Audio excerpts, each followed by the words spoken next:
Welcome this afternoon to our next installment of our STEM virtual workshops, and we're pleased to have with us Lori Orth today, and you'll learn a little bit about her as we go along. For those that you don't know me, I'm Claire Swinford, and I run the NASA Regional Educator Resource Center here at the Museum of Aviation in Warner Robins. And Patty Forehand, who's in here somewhere, is my colleague, and she is instrumental in setting these things up because this technology just has me baffled. But she's really great at this, and I appreciate so much her help in doing this. And if you would, while Lori begins, of course, please feel free to keep your picture up. You can mute yourself so we don't get any background noise. And then, of course, as we need to talk, we can unmute ourselves. And if you haven't already introduced yourself in the chat box, please do.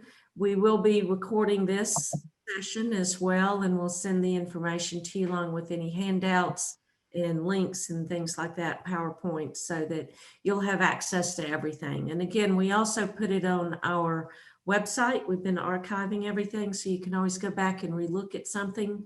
And or if you didn't get a chance to attend one, you can attend it as a recording. So without further ado, I will introduce Lori Orth again, music teacher. Lori, take it away.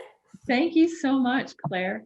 I wanted you guys to see what I looked like before I go to screen share. So hi, and I'm gonna do my presentation, and then if we have time and if you guys have questions, we'll do a Q&A at the end. So that's kind of my plan for that. So fingers crossed, all of our technology will work. And here I go.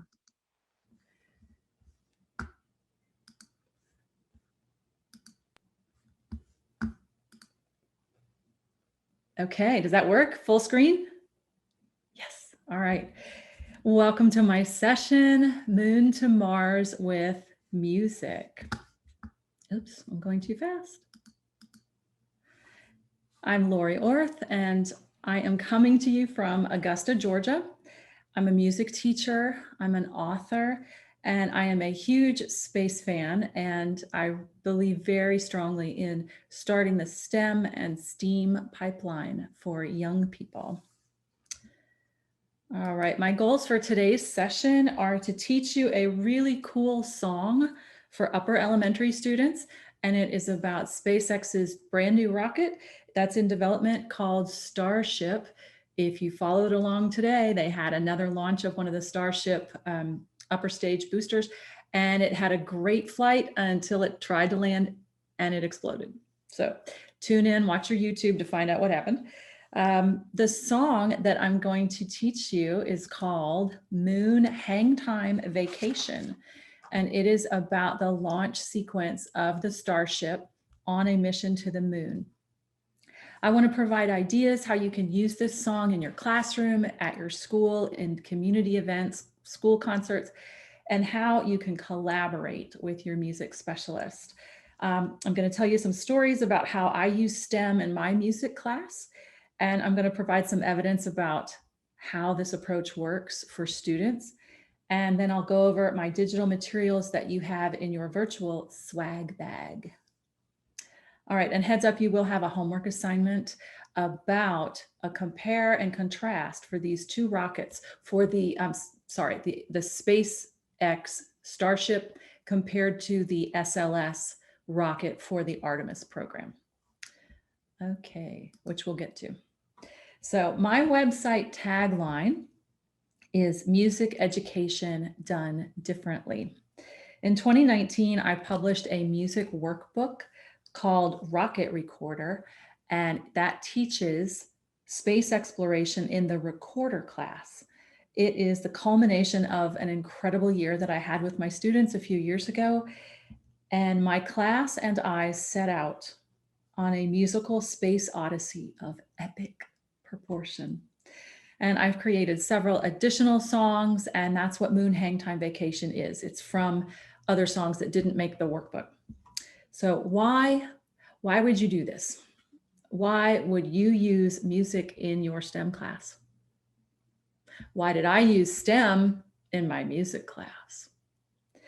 I cannot wait to share my story, but first I need to teach you a song. All right, so this is Moon Hangtime Vacation. And if you're comfortable looking at the sheet music, that's great. If not, I've got the words for you. And I'm gonna have to click out of this just for a second to start the song, and then I'll come back. So I haven't figured out yet how to embed songs. Lift off, rocket, lift off to the moon. Leave the atmosphere, engine shut down near. Main booster lands on Earth, propellant transfer station, translunar injection, moon hang time vacation, land on the moon, put that spacesuit on, hang time on the moon, won't be home till June, drive the lunar rover, NASA can you see, do your space experiments, Coulter and Audrey. All right, so that is our song. Oh, I'm clicking ahead in my presentation, and I don't mean to. That song can be retrofitted to fit other events that you want to teach about that go in a sequence. If you have other science STEM content that you want to teach your kids, you can just use the accompaniment track and rewrite the words. And I will help you with that if you need help. This song is based on a poem that my student David wrote, and this is David. And this was right when he turned in the song to me. He was so excited. And I pulled out my camera and I said, smile. So David's poem is a little bit different. His is blast off, rocket, blast off, hit the atmosphere, drop, drop, drop that engine, head to the moon, land on the moon, put that spacesuit on, hang time on the moon, back in the rocket, blast off, blast off. So this song happened a few years ago as I learned that space exploration was an out of this world hook for my music students. I had to tweak the lyrics. I've had to tweak the lyrics of this song a few times as SpaceX has continued to innovate and improve their launch vehicles. The first iteration of this song is on my YouTube channel, which is Lori Orth Music Teacher.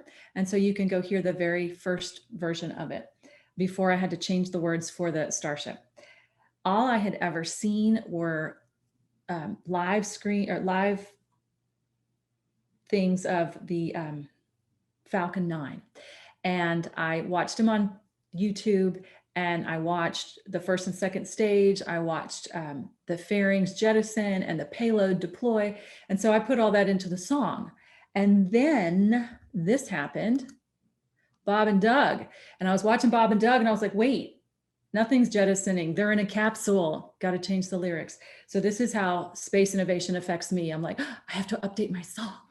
So let me share with you how I got this to this unique place, teaching the two contrasting disciplines of music and space exploration simultaneously. I became a space fan when my son changed his major in college from mechanical engineering to commercial space operations. He attended Embry-Riddle Aeronautical University, and they had a brand new program several years ago called Commercial Space Ops. And I did not know what that was. I didn't know if it was lucrative. I didn't know if he could get a job. And so I started doing my due diligence, and I looked it up, and I went to the NASA website, and I started learning about commercial space companies, and I started watching live stream rocket launches, and I became a fan. And I realized like space fans are really cool. And my son was probably like, okay, mom, dial it down. He does draw dragons, and I asked him to make a drawing for this presentation. And so this is his dragon drawing for one of my slides, and it's kind of a play on words about the SpaceX dragon. And this is a real space dragon on the moon. And so this needs to go into my merch store. I would wear this on a hoodie. I wear hoodies all the time because nobody's going anywhere. And I think that would look cool on a shirt or a hoodie. So I started writing recorder music because the music I was using in my classroom was not working. And if you're not familiar, this is a recorder. You guys see this? These are little $6 instruments. And this is what beginning students use to learn how to play an instrument. And typically music for this instrument is written for 8 or 9-year-olds.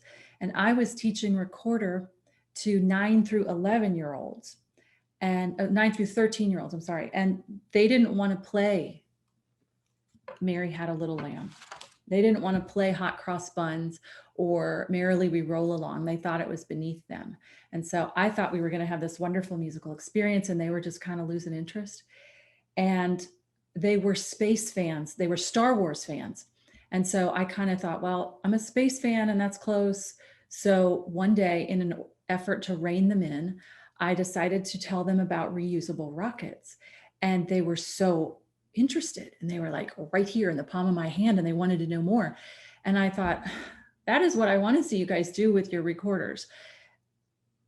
But they weren't that interested. So I'm driving home that day and I thought, I wonder if they would be interested in music about space and rockets. Would that help them stay engaged in their music class? So I thought, I'll go look online and go find some, and there wasn't any.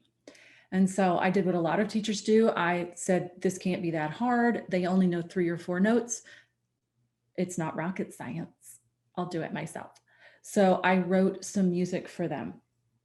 And that is how we got this. And so I started off with a picture of something about space, a beautiful color photo, and then very simple music. And that year I composed 30 plus songs for recorder about space. And as an independent contractor, teaching general music classes to homeschoolers, I had a lot of flexibility in my curriculum, and I could change it in order to meet my students' needs. So I changed the curriculum for that class that year, and we stuck with space-themed music for the entire year. And it was amazing. And just call me Space Mozart, because I wrote music all the time about space. And they quickly came around to realize that space is cool. And so we were learning how to read music and how to play, and learning about space as well. And at the midway point of that school year, I realized it was taking a lot of time for me to write all these lyrics and look them up. And so I asked my students to help me. And I asked them to come up with topics. And one of my students named Lily asked, is there sound in space? Well, I didn't know. So I looked it up, and I read articles, and I took notes, and I summarized my notes, and I wrote a rhyming poem for the lyrics. And then I wrote the music for the song, Is There Sound in Space? And then her little sister, Caroline, asked, what about dwarf planets, Mrs. Orth? Write us a song about the dwarf planets. So I started up again, and I looked them up, and I found out about Ceres and Haumea and Makemake and Ares and Pluto. And I was like, if I find another one of those dwarf planets, okay, we're going to stop right now, because I had 5 songs already, and I kept finding more dwarf planets. So do you guys want to hear that one? I'm going to play it for you. This is Pluto. Dwarf planets, they take a long time to orbit the sun. Dwarf planets can't clear their orbits, but they still have fun. Ceres is the smallest, it's just past Mars. It's hard to see against the stars. Haumea, Make, Aries, and Pluto. Way past Neptune where the sun won't go. Dwarf planets, they take a long time to work. All right, so that's dwarf planets. I'm sorry it skips every time I stop it. So then after that, after the dwarf planets, I sent my students to go look up their own subjects. And these kids were middle schoolers, they were homeschoolers, they were very independent, and they had a lot of agency. And so I just said, hey, you guys go look it up and bring me a poem next week. And they did.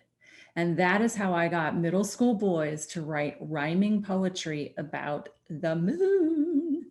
And the first student that handed in his poem was a young man named Tim, and his song was called Skate Park on the Moon. And I haven't recorded it yet, so you get to hear it live. A little bit of it goes like this.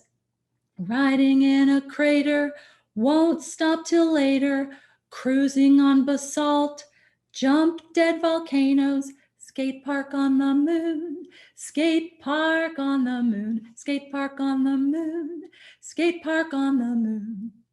And if you find yourself humming that later, it just proves my point that when you sing something, you're going to remember it. And so the second person to turn in their song about the moon was David. And you guys know Moon Hang Time Vacation now. And these boys got into a friendly competition about which poem I would turn into a song first. And they would say, no, my poem is better. She's going to turn it into a song first because that's better than yours. And I was just dumbstruck because here was a group of kids that were just kind of fidgety and not getting into recorder. And now they're writing lyrics for space songs and then playing it on their recorders. It was out of this world.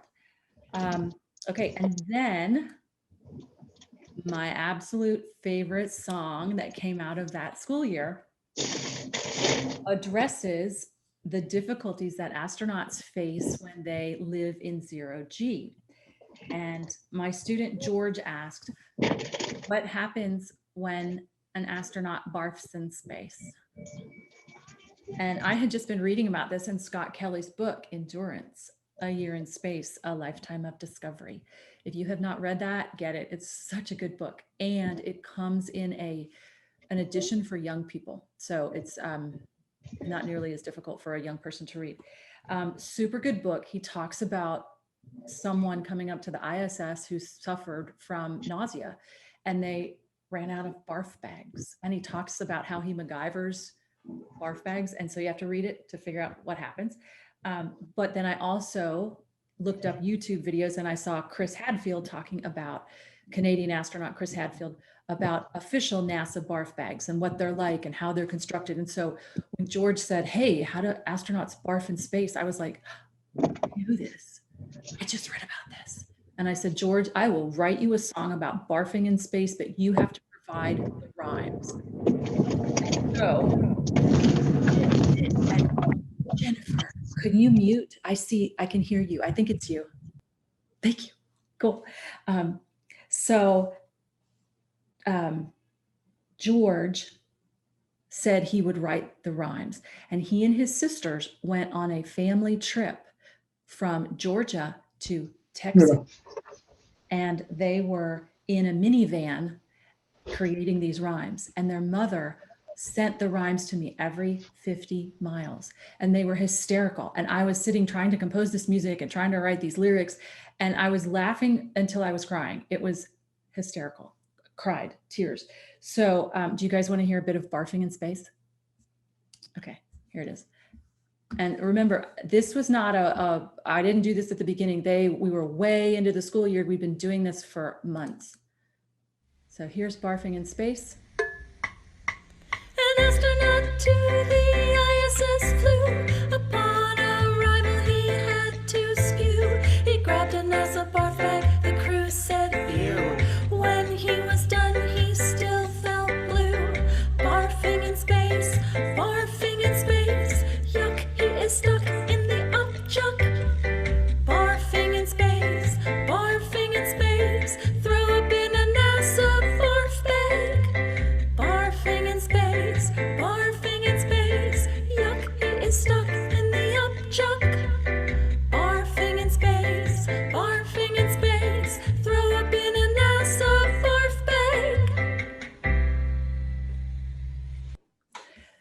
So that is barfing in space.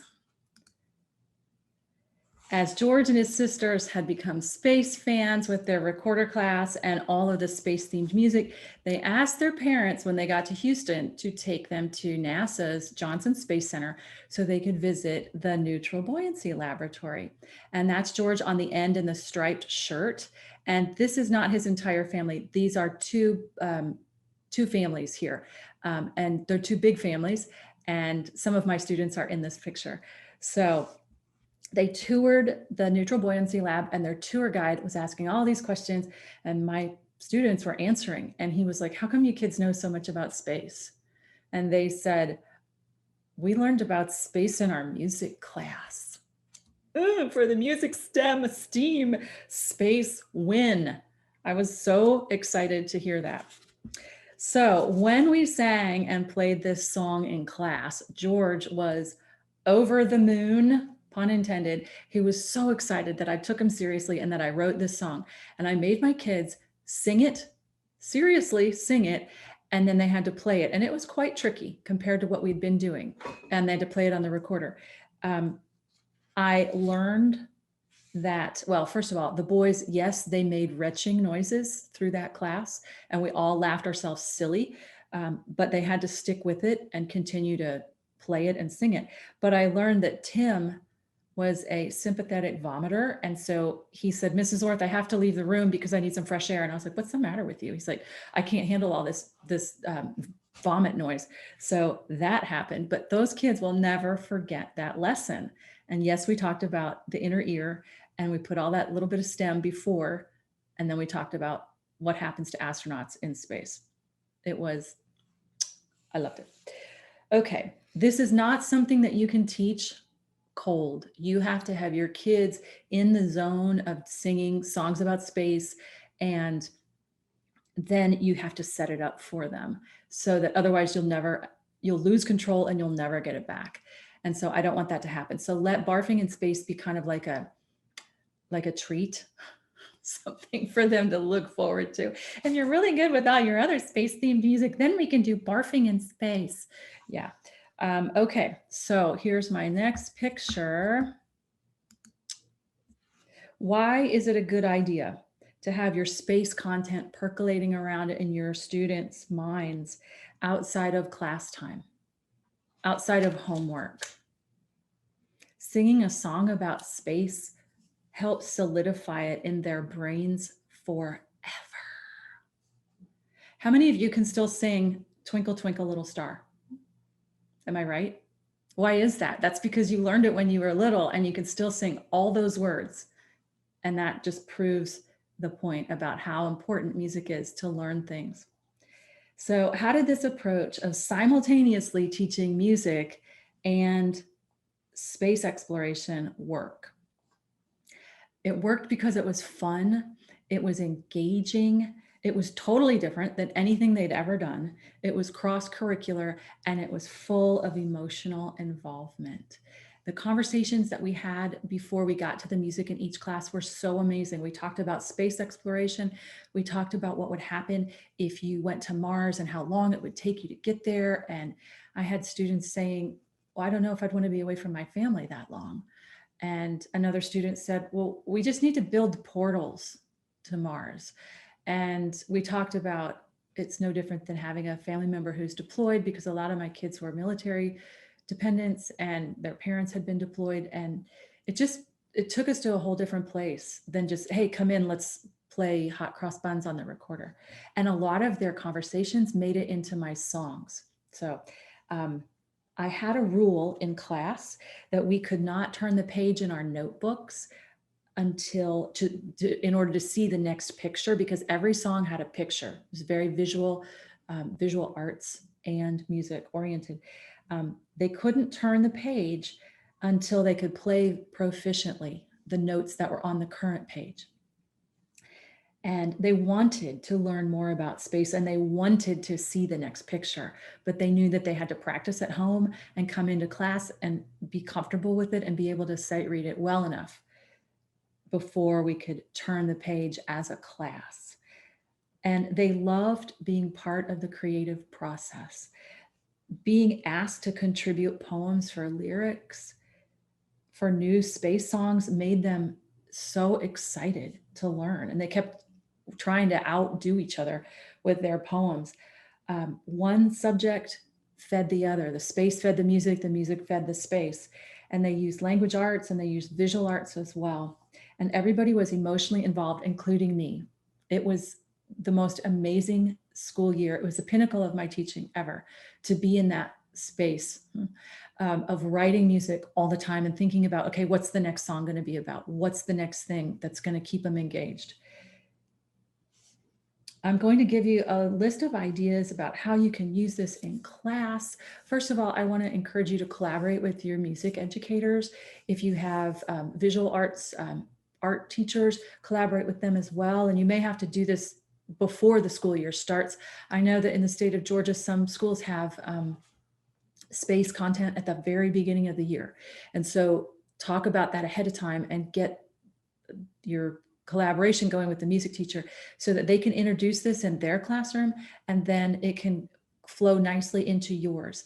And you can also find out, could you have your students do something for parents' night, for open house? Could you feature some of this content on the fall concert or the spring concert in the after times? In the after times when we're doing live things. I created all this before the pandemic. You can also do these things virtually. You can put all of the recordings that I'm giving you on your school, like your Google Classroom. You can give them to your students as independent work, as extra credit.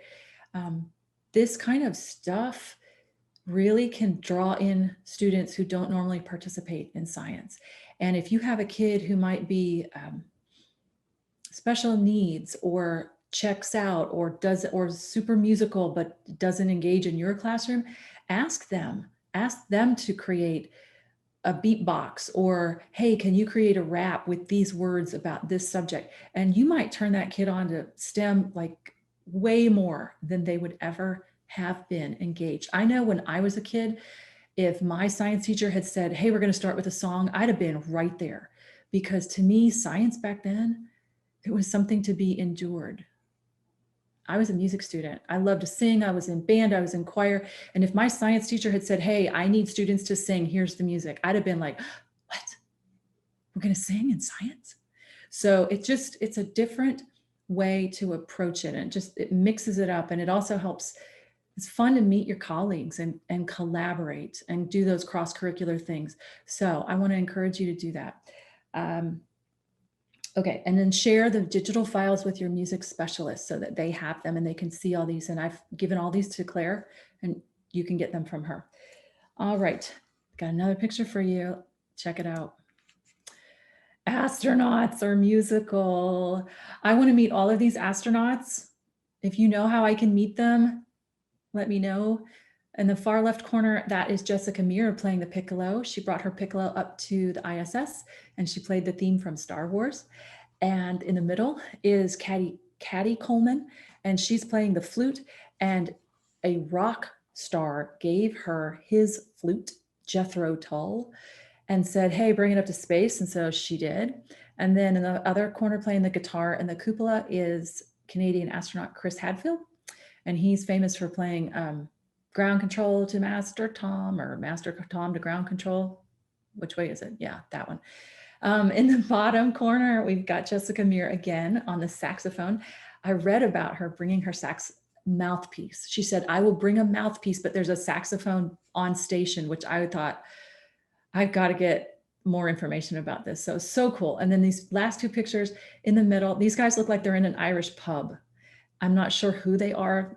Some astronauts over the last several years. And then the coolest is there's a keyboard. I'm going to assume it's still there, that there's a keyboard up on the ISS. So I want to meet any astronaut that plays an instrument. Please let them know that you have a friend that wants to meet them. All right. Your assignment is to use the NASA resources to learn more about the SLS rocket. There's lots of cool things. I have this that Claire gave me. Can you guys see that? Wait, this way. Forward to the Moon with Artemis.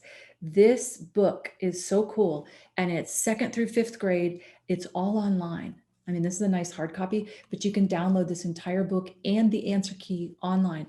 And there's worksheets, there's puzzles, and you can find age-appropriate things for your elementary school kids. And then you can think about how can we tweak the lyrics to make it about the SLS rocket instead of the Starship. Now, let me show you this. This is how I updated some of my music.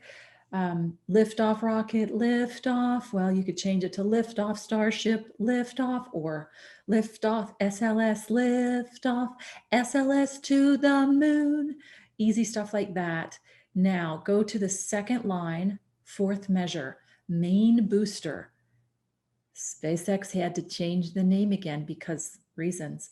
And now it's called Super Heavy Booster after I've already published this and recorded it. So it's Super Heavy Booster lands on Earth. So that's just one little one. And then on this other page on the right, I have 2nd line over here, main booster lands on Earth. The SLS is not going to do what Starship's going to do. It's not going to be reusable, sadly. So I can't say the main booster is going to land on Earth because it's not. It's all going to go into the ocean. And that's where David got his drop, drop, drop your engines, because we were talking about the Saturn V, and he listened and he put that in his poem. And so I looked up, how does the SLS get to orbit and to the moon? And they have boosters and panels that they jettison. So the song's going to go, boosters and panels jettison, blow past the space station, because they're not going to have propellant transfer station. That's Starship. SLS is going to get there differently. So you can switch that up as an educator. You can ask your students. You can do it as a collab in the classroom. If you've got somebody who's musical and is like, hey, can I take that home? Yes, let them. If they can go and look stuff up online, let them.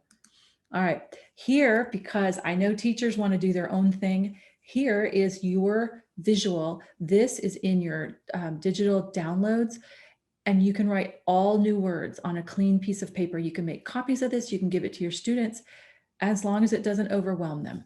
If seeing this overwhelms, then give them both. Give them the clean sheet with no lyrics and give them a lyric sheet so that they can like only do 2 measures and not be overwhelmed by the whole song.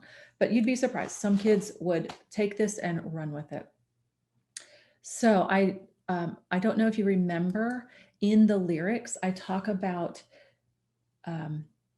drive the lunar rover, NASA, can you see? Do your space experiments, Coulter and Audrey. And so Coulter and Audrey are 2 of my very special students from a couple years ago who are very dear to my heart. And you can change their names if that's an easy way to personalize it to your class. You could put some of your students' names in there, or you can leave it as it is. And Coulter's name will continue to be sung by children, and he will always be dancing among the stars. The bigger picture. Why is this important to me to teach STEM through music? I want to foster creativity and innovation in young people that is very much needed for the STEM and STEAM pipeline. I want to create equal opportunities for all children and from all cultural backgrounds and abilities. I want to give back into the system that provided so much for me through arts education. And I want to change this world for the better and prepare the way for life off planet. I know it's a different way to teach. I know it is. It's a departure from the cognitive entrenchment of always doing things the same way and compartmentalizing and departmentalizing learning. It's out of this world, teaching STEM through music.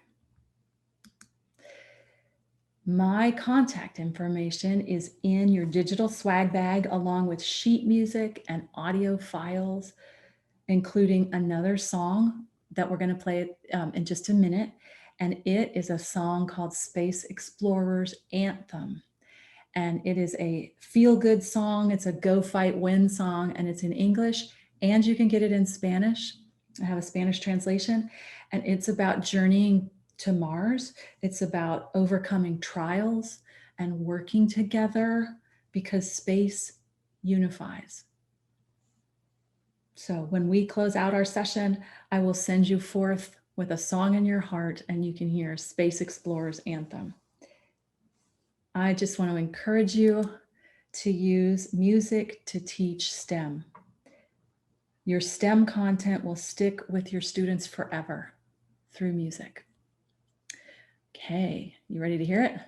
Here is Space Explorer's Anthem.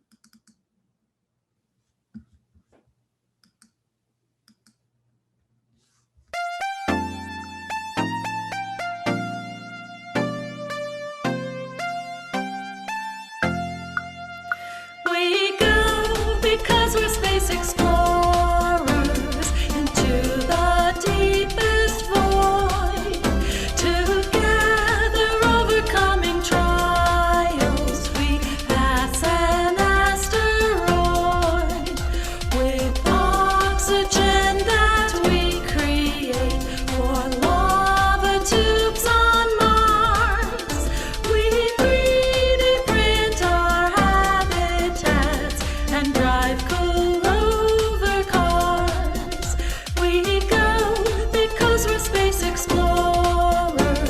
We work to build our base. Together overcoming trials, we build a brand new place. Lift off to space. Starship is in startup mode. 3, 2, 1, lift off. All right, so let me get out of all of this. Let me stop the share. And I'm back. And so if we have any Q&A, you guys unmute, ask me your questions. Everything that I presented, well, Barfing in Space is not even out yet, but you do have Moon Hang Time Vacation, and you have the Space Explorer's Anthem. If you want it in Spanish, contact me and I'll send it to you. And you have all the accompaniments, and Space Explorer's Anthem has 2 accompaniments. One is a 1 verse, and there's another accompaniment that's 2 verses. So if you and your class wrote a second verse, you learn my verse, you add it to your verse, and boom, you're set. And then you put it on the STEM day finale, you put it on graduation day, you put it on the choir concert, and you're gonna be like so hip. So, all right, ask me questions.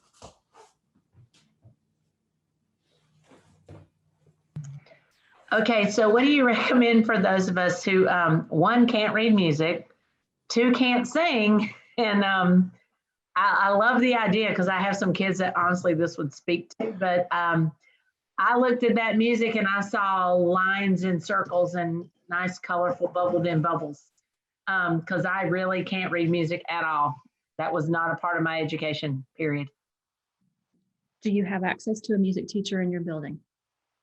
Yes, but he is retiring, but already retired, if you know what I mean. Okay. In all fairness, he had a heart attack, then got COVID over Christmas. So he's just surviving until time to leave. Before I offer this, my first thing is, will you get a new music teacher? Yes, Okay. we will. So that's one thing, is working with the new music teacher. Call me and I can help you. I am here in Evans. I don't know how far away you are, but I can talk on the phone and we can Zoom. The way that I envision this is if somebody is just like you, Dawn, that doesn't have access to a music educator to help, is to be able to ask, like you can give the kids the accompaniment, you can give the demos. I put those demos in there. You can just play them, send them home, or like, hey, you guys listen to this. I want you to listen to it 4 or 5 times. They'll pick it up. Yeah. Give them the sheet music and kids will start to pick it up. And then you can have a group of kids. If you've got some mature kids, I'm not saying they need to be, in 8th grade, they can be 3rd graders who aren't squirrels. If you have non-squirrels, 2nd grade, Yeah. Okay. Yes. So But they're gifted, so they are very, very smart, and it is more like 3rd and 4th grade. So with kids like that, the thing is, it just depends on where everybody is with their reading level. So word sheets are good if they can't, like you're going to have some kids that take piano, but they can look at the music, but the rest of them, give them the word sheets. And if they can't read well, just let them listen. Listen No, to this actually, over they're and over. strong readers, so that would be okay. And so, you can just listen to it and don't worry about a performance. I don't want to put kids or teachers in a bind and make them freaked out about it. The thing that's really cool about using music in your classroom to teach stuff is they're going to be like walking into your classroom going, "We go because we're space explorers." You're going to hear them like it's in their heads and it's going. And so, yeah, let me know and we can talk about a way for you to utilize it. And I have another song that's easier than this, and it's about going to the moon. So let me know and I can send you that. Okay.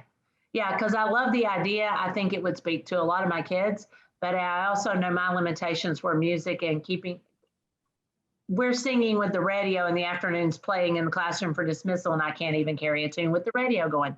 So hello. Use the demos that I made. That's what I played. You can play those in the class and say, "You guys sing along." That's a good idea because they'll pick it up really fast that way. I'm trying to take away all of the objections, overcome them. Yeah, there's a lot of fear with that one because, I can teach them to write poetry, but songs, woo, that's a whole nother ballgame. I can Zoom, I can teach them. Here's my friend, Mrs. Orth. That would be awesome. I think they would enjoy that anyway, just as a guest teacher in the classroom. They would love that. And my sidekick. Yeah, they would love that, actually. Yeah. So that sounds like fun. Awesome. Okay. And they could kick it off, and then I could start playing your music where they hear it, and they would really enjoy that. Yeah, absolutely. Let's see. Anybody else? Okay, that was yours. Danielle said, "Thank you. Gave me a lot to think about when I teach my son piano." Wonderful. Kim, you got any questions? I see you. Oh, you're muted. Kim, you're muted. No, Claire was muted. Claire was trying to say something. Oh. No, so there was a question from Doreen Campbell in the chat box. She was asking, what if you are not musically inclined? Can you use public music in quotation marks and write lyrics? Okay, so those are a couple different questions. What if you're not musically inclined? I hope, Doreen, that I answered that with Dawn's answer. I want to encourage you guys to collaborate with your music teachers, but if that's not going to work, let me know and I can help Zoom in. You can, share things digitally with your students, or you can play my demos for them and just have them listen. Now, your next question, can you use public music and write lyrics? I think what you mean is like stuff on the radio or popular music. Yes, you can. You might not want to put it on YouTube. You might not want to be like, "Hey, here's my class of 3rd graders singing along to, something." But yeah, you can take that. You can find karaoke stuff on YouTube. Let's say there's some popular song that you like. You can look and see if it's on YouTube in a karaoke form, which is without a singer. And then you can use that as your background and create stuff. Yes, that is a thing. And actually, if you're into this, if you get good at doing that, there's a competition for teachers who use music to teach other subjects. And the Grammy Music Award people have a huge deal for public school teachers where you can like submit a packet of, "Hey, here's how I do that." And if your packet wins, they fly you to wherever the Grammys are going to be, and you get the red carpet treatment and like $3,000. And it's for public school teachers. And I was like, not a public school teacher. So yeah, that's a big thing. All right. Public music to write lyrics. Anything else? You did answer. We don't have a music person right now. Well, Doreen, you do now. call me. We can Zoom. I'm happy to work with you. Let me know how old your kids are. How old are your students? Our kids are all Title I kids who have somewhat mature music preferences. They would tend to go more towards rap or hip hop. 5th grade. Yes, I feel you, Doreen. What I played for you guys is not that. I know it's not. It's about 3rd, 4th grade level. If you've got some 5th graders who will put up with it, yeah, it's difficult. The thing that I did with my other students, we didn't sing all this. The older ones, we were playing recorder music. So we got the STEM, the space content with recorders. So I am working on some new accompaniments, but I don't have them yet. So you could ask them, you could give them the lyrics to Space Explorer's Anthem, and you could say, go on GarageBand, figure out an accompaniment with drums and whatever else they want to put in there, and bring it back to class and perform it. Or they could beatbox it. And some of those kids will be able to do it. So that would be how I would do it. If they can be, I don't know what the word is. I want you to have good behavior. I don't want kids to be silly and goofy for you with this. So you'll have to, your students, and have to work that out. We are always on the lookout for inappropriate lyrics at recess. Yes. Yeah, I'm sorry. But I don't have any inappropriate ones. I'm talking about building habitats on Mars. So, yeah. I will have to do some research. Yes, always looking for more ways to hook them. Me too. And I feel like that word hook it might have a negative connotation, but I don't mean for it to. I don't care what it takes for them to get involved. This was a hook. These kids were looking stuff up on the NASA website. They were watching launches on their own. So yeah, it's fun to get them involved in something like this.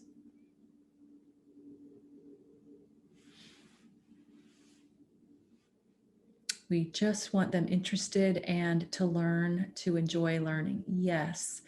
I think what I found using this approach is that my students became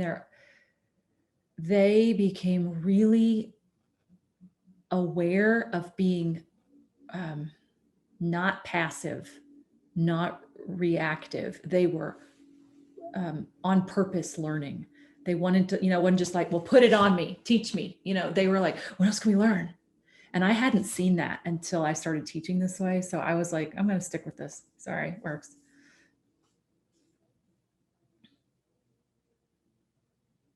Kim, I feel like you were about to say something and you weren't unmuted. So if you do want to say something. No, I was just saying how much I've enjoyed this. My kids, we do a simulated flying in what we call Mission Quest, and we do a lot of Boy Scouts and a Civil Air Patrol and such. And I also do some of the summer classes. But most of the kids that I have are fairly older, 7th, 8th, 9th, and higher. So I think someone touched on that a little bit, the more mature kids, trying to get them kind of into that a little bit. Yeah. I don't have, I wish I could say, oh, it's called volume 2. I have another book. I don't yet. No. What you could do is find some songs, ask some of your responsible students, what would be a good song for me to rewrite the lyrics on so that it's, and find a clean version or one that's not objectionable at all. And then you work on it together. And say, we're going to write some words. And if you do it in groups and say, okay, the first verse goes to this group and the second verse goes to that group, or pending, you might have to say, because I know that I don't know what your students' capabilities are, but you might have some kids that aren't comfortable writing quickly, like physically writing quickly. So they don't have to be the writer. They can be the helper. You can have kids that are good looking up stuff. You're the researcher, you're the scribe. You're going to do the rhymes for us. And if they can't rhyme on their own, you can look it up. You can Google rhymes. What rhymes with station? That was hilarious. I looked up all these rhymes, like 5 and 6 syllable words that rhyme with station, communication, transfiguration, modification, and I didn't know that. I wasn't coming up with that myself. I looked it up online. So some kids can take different roles and they might really gravitate. If you trust them, you could say, okay, everybody gets to choose their own song and do this for their own song and submit them to you for approval. Yeah, that's interesting, especially the part about taking another song, something that's out there maybe a little bit closer to their age, and maybe get them to change the words a little bit. Yeah. So, good Hi. idea.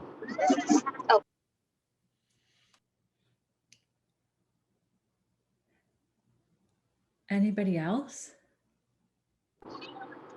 Hi, can you hear me? Yeah, I can hear you, Shay. Hey, stop. Can you hear? Hi, sorry. Yeah, my kid, I just picked them up, so you might hear in the background.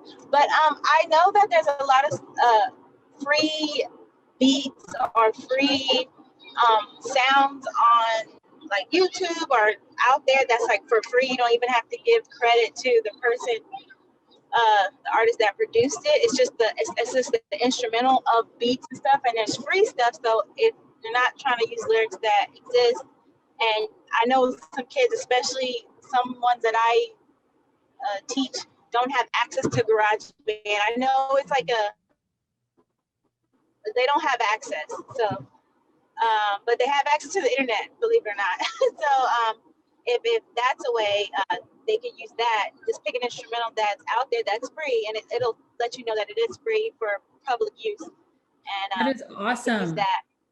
What would they search under? Free beats? Just free beats. Yeah, free beats. There's a lot of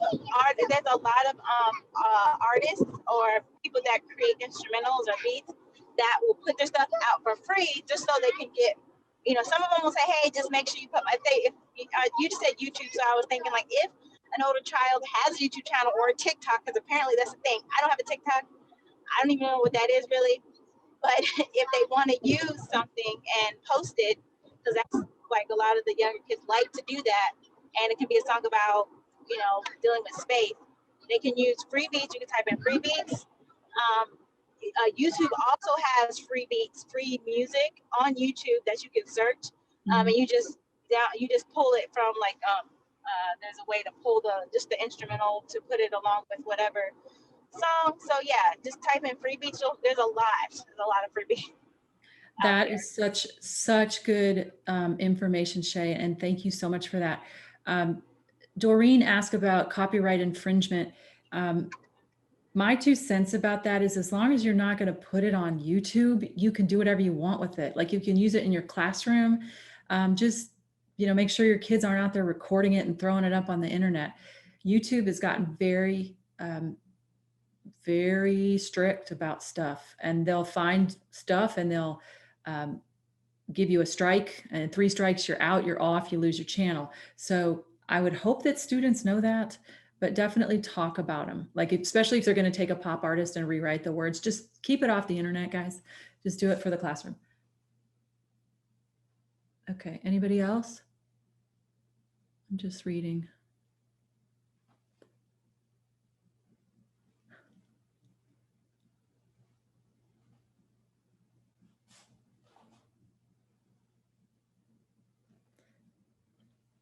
Well, I want to share that I am so excited about sharing this stuff with the state of Georgia.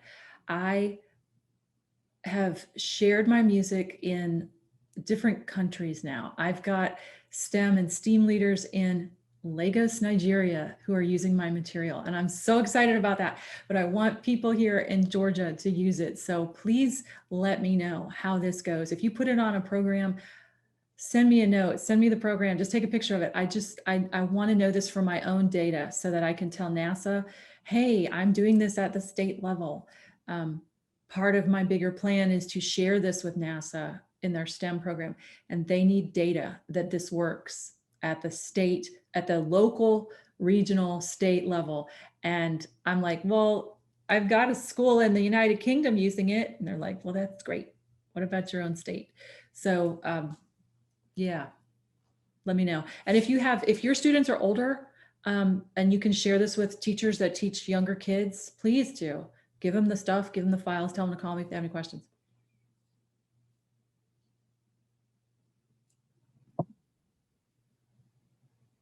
Well, this has been wonderful. I tell you, I got a lot from it. Any other questions before we end? Claire? Hi there, I'm back. I had to find the mute button, so it's really been exciting. I've learned some more new things, Lori, since we've talked in the past and seen each other. So it's really just, and my having a theater arts background, I can truly respect what it is that we do that supports so much of STEM, STEAM, everything else, and how it's all intertwined. It works together. So it's always exciting to get a new edge on things and to see how we can all work together, and what we can accomplish. So we really appreciate you being with us, and I will definitely be sharing all of the information with the teachers as well as your website, and I'll make sure I have from Shayla with that website she was talking about with the beats. Yeah, I'll send it to you, Claire. I'll send it to you. Yeah, just send it to me. I'll include it in all the information that we send to the teachers. Okay. I'll give them Yeah. another option to share with their students too. So Yeah, and I do, and actually, just real quick, one more thing. I do actually teach science with music. I mean, I didn't want to so I have a lot of multicultural kids that I teach. I'll say it like that. So they like hip hop, they like R&B, so that's what I do. Actually, now I'm not as versed in reading music as you are. I used to play the viola, but it's been so long, so I don't do that. But I do actually do that, but more on the more of my background type, the kids that I deal with. So if want to collaborate and help come with some lessons, I could definitely reach a different set of community. I would love to talk to you about what you use. I'm like, wait, I want to know what songs you use. So Okay. I know, are you still driving? Oh yeah, but I have you on my car. So Okay. when I get home, I was gonna email the free stuff to Claire and all that good stuff. I'm going to write your name down, Shay, and then I'll get your Okay. contact stuff from Claire too. Okay, sounds good. Awesome.